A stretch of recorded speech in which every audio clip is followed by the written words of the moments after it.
The Prime Minister has arrived in Brussels to hammer out the final details of her Brexit plan with the European Commission.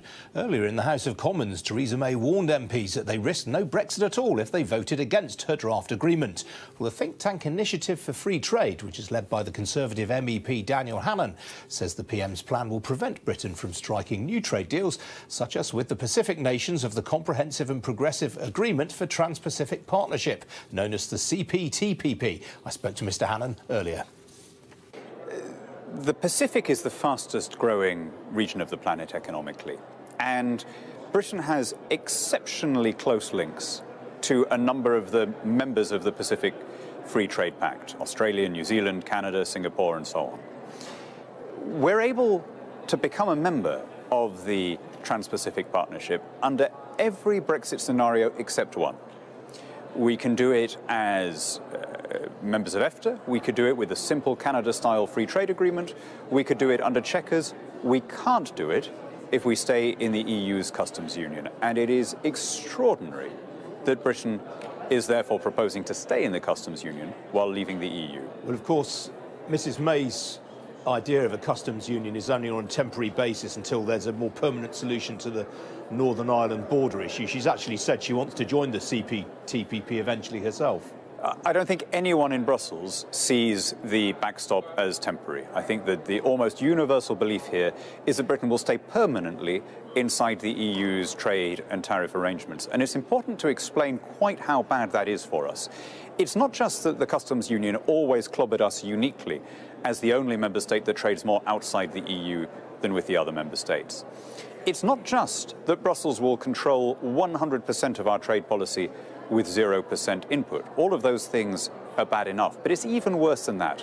What it means is that if the EU now contracts a trade agreement with an outside country, say with India or China, Britain would be obliged to match all of the concessions made by the EU, but India or China would only have to reciprocate to the EU 27, not to Britain. In other words, our economy, the fifth biggest in the world, the second biggest in the EU, would become a bargaining chip to be used by EU negotiators wholly for the benefit of the continental economies with no notional benefits to us. Now, how on earth have we ended up in a position where we're leaving the EU but proposing to keep that? That's like throwing away the burger and eating the napkin.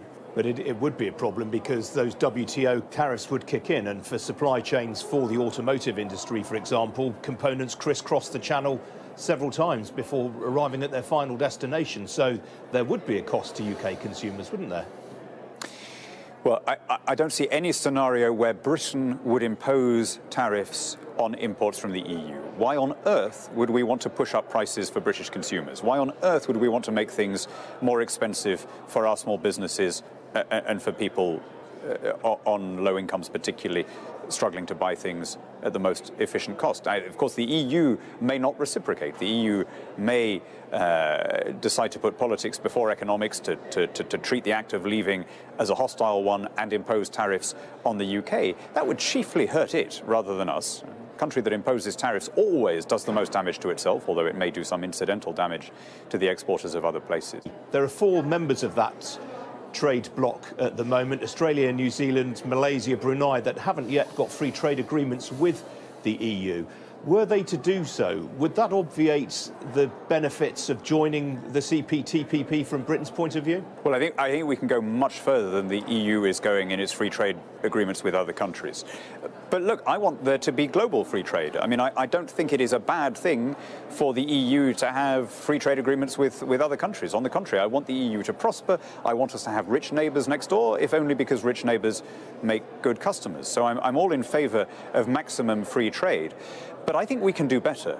Instead of just doing the usual kind of EU-type free trade agreement where you agree to common standards and common regulations, I think we should be looking at the countries that are closest to us, Australia, Canada, and so on, countries which are have the same legal system, the same commercial and accountancy norms as us, and we should be looking at simply having complete mutual recognition, so that whatever is legal in their country is automatically legal in ours, and vice versa, and that mutual recognition should apply to goods, to services, to professional qualifications. That's the way that you make free trade deliver for the consumer rather than for the multinational. That's the way that capitalism works for the little guy rather than for the big corporates.